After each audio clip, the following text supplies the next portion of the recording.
Kolkata চেতনাবার্তা news channel থেকে প্রেমচাঁদ ফৌজদার গিয়েছিলেন হুগলি জেলার মদিনাতে। ওখানে এসআইআর ক্যাম্পে ছিলেন ১ নম্বর পঞ্চায়েতের সমিতির সভাপতি বিজয় রায়, রঘুবটা অঞ্চল সভাপতি শ্রীকান্ত চ্যাটার্জি। যেখানে এসআইআর ক্যাম্পে কাজ করছিলেন তৃণমূলের কর্মীরা। গ্রামের সাধারণ মানুষ ফর্ম ফিল আপ করতে পারছে না, তাদের এসআইআর ফর্ম ফিল আপ করে দিচ্ছেন তৃণমূলের স্বেচ্ছাসেবক কর্মীরা। পঞ্চায়েত সমিতির সভাপতি বিজয় রায় চেতনাবার্তার সাংবাদিকদের কাছে তারা এসআইআর সম্বন্ধে বক্তব্য রাখলেন। চেতনাবার্তার টিম ওই এলাকা ঘুরে দেখালেন। আচ্ছা, এই এসআইআর সম্বন্ধে আপনার কি বক্তব্য আছে? এসআইআর নিয়ে বাংলার আমাদের গ্রামীণ এলাকার মানুষ ভীষণভাবে বিভ্রান্তিকর এবং ভীত। কারণ এই যে বাংলাদেশি যে রব, সেই রবের মধ্যে যে প্রত্যেকটার মানুষের মাথার মধ্যে গেঁথে গেছে যে আমি যদি সঠিকভাবে তথ্য জোগাড় করতে না পারি তাহলে আমাকে বাংলাদেশি তকমা দেওয়া হবে এবং পরবর্তীতে ডিরেকশন ক্যাম্পে আমাদের স্থান হবে। সেই নিয়ে গ্রামের আপনারা জানেন যে রুরাল এলাকা বেশিরভাগ মানুষই লেখাপড়া জানে না, তাই তাদের ক্ষেত্রে 2002 সালের লিস্ট এবং পরবর্তীতে সমস্ত তথ্য জোগাড় করা ভীষণই অসুবিধার মধ্যে পড়েছে। আপনারা দেখতে পাচ্ছেন আমাদের ক্যাম্পে যত বেলা পর বের হবে তত ভিড়ও বাড়বে। তাই আমরা তৃণমূল কংগ্রেসের পক্ষ থেকে মানুষকে হেল্প করার জন্য এই সহায়তা ক্যাম্প করছি। আমাদের সমস্ত দলের কর্মীরা মানুষকে আশ্বস্ত করছে এবং বাংলার মুখ্যমন্ত্রী কথা দিয়েছেন যে বাংলায় যারা প্রকৃত ভোটার তাদের একটারও যেন নাম বাদ না যায়, সেই মোতাবেক BLA 2 এবং আমার দলের কর্মীরা সবারই সহযোগিতায় আমরা মানুষের পাশে দাঁড়িয়েছি এবং তাদের ফর্ম আমরা ফিল আপ করছি যাতে করে যারা বৈধ ভোটার তাদের যাতে নাম না বাদ পড়ে। আপনি নিজে ভোটারদেরকে কীভাবে সচেতন করছেন? আমরা পাড়ায় পাড়ায় ক্যাম্প করছি এবং আমাদের স্ট্রিট কর্নারের মধ্যে দিয়ে মানুষকে সজাগ করা হচ্ছে যে ভয় পাওয়ার কিছু নেই। বাংলার মুখ্যমন্ত্রী রয়েছেন, বাংলার অভিষেক ব্যানার্জি রয়েছেন, ওনারা আশ্বস্ত করেছেন বাংলার মানুষকে যে কোনো বৈধ ভোটারের নাম বাদ পড়বে না। আচ্ছা, আপনার ব্লকে আনুমানিক ভোটার কত? আনুমানিক 1 লক্ষের মতো। 1 লক্ষের মতো।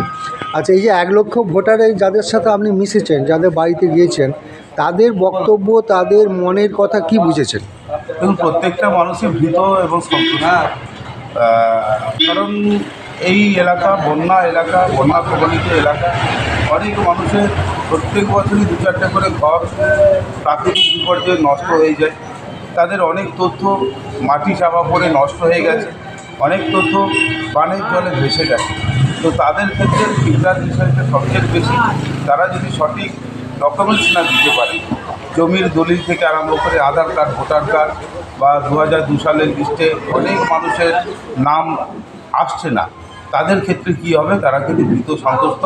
তা আমরা রয়েছি, আমরা দেখছি কিভাবে বিভিন্ন প্রশাসনিক দপ্তরে গিয়ে তাদের সেই পুরাতন রেকর্ড আবার নতুন করে তুলে এনে তাদেরকে ফর্মগুলো ফিল আপ করানো যায়, সেই বিষয়টা আমরা। আচ্ছা, এটা নিয়ে নির্বাচন কমিশনের কি উদ্দেশ্য আছে আর কেন্দ্র সরকার কীভাবে পরিচালিত করছে? দেখুন, পুরোটাই আমাদের নির্বাচন কমিশনটা এখন আপনার কেন্দ্রে বিজেপি দ্বারা পরিচালিত। তাই বিজেপি যেটা বলছে নির্বাচন কমিশন সেটাই করছে। এবং আমরা বিহার এবং আসামে দেখেছি যে হাজার হাজার মানুষের নাম বাদ পড়েছে।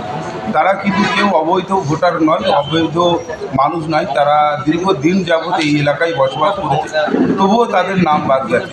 সেই হিসাব করে এবং বিরোধী দলনেতা ইতিমধ্যেই ঘোষণা করেছেন যে বাংলায় বৈধ 1 কোটি মানুষের নাম তারা বাদ দেবে।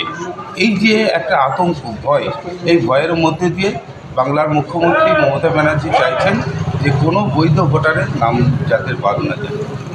আচ্ছা, আপনাদের যারা কাজ করছে BLA 2 বা এই সবই তো তৃণমূলের লোক না অন্য কেউ? একদম তৃণমূল কংগ্রেসের যারা আমাদের কর্মী রয়েছেন সবাই তো আর ফর্ম ফিল আপ করতে পারবে না। সেরকম করে বাছাই করে কিছু ছেলেকে আমরা নিয়েছি, আমার দলের কর্মীকে আমরা নিয়েছি যারা ফর্ম ফিল আপ করবে, এবং কিছু মানুষকে আমরা বেছে নিয়েছি যারা পাড়ায় পাড়ায় ঘুরে মানুষকে আশ্বস্ত করবে যে ভয় পাওয়ার কিছু নেই। আচ্ছা, এই যে সাধারণ ভোটারদের পাশে আপনারা কি মানে যতক্ষণ না ভোট হচ্ছে ততদিন থাকবেন? 100% আমরা তো শাসক দল, আমাদের এটা দায়িত্বের মধ্যেই পড়ে যে আমরা মানুষকে হেল্প করে যাই। আমার নাম শ্রীকান্ত চ্যাটার্জি। এখানে কি কাজ করছেন এসআইআর? এখানে এসআইয়ের ফর্ম ফিল আপ হচ্ছে। Form fill up? হ্যাঁ, ভোটারদের ফর্ম ফিল আপ হচ্ছে। আচ্ছা, এখন পর্যন্ত কতজন ভোটারের ফর্ম ফিল আপ হয়েছে? আমাদের কালকে 12টার সময় আমরা ট্রেনিং নিয়েছি, নেওয়ার পর আমরা বিকেল থেকে শুরু করেছি। কালকে রাত্রি 9টা 10টা পর্যন্ত হয়েছে, আজকেও হবে এবং যতক্ষণ না শেষ হচ্ছে অঞ্চলে ততক্ষণ আমাদের এই ফর্ম ফিল আপ চলবে।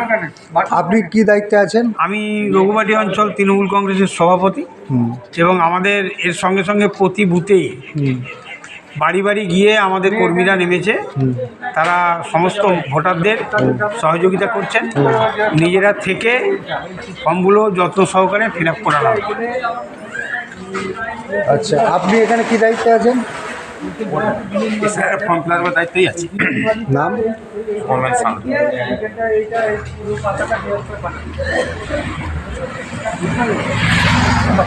আপনিও এসআই কাজ করছেন? হ্যাঁ, কি কাজ করছেন? আমি এসআই ফর্মগুলো ফিল আপ করছি। আচ্ছা, নাম? নাম সাদে আলম বাদশা। এখন পর্যন্ত কত ফর্ম ফিল আপ হয়েছে? আমরা আজ থেকে ফিল আপ করতে লেগেছি। আজ থেকে ফিল আপ করতে লেগেছেন? আপনার বাড়ি? বাড়ি মদিনা। হুগলি থেকে প্রেমচাঁদ ফৌজদারের রিপোর্ট, চেতনা বার্তা, জেগে থাকে জাগিয়ে রাখে।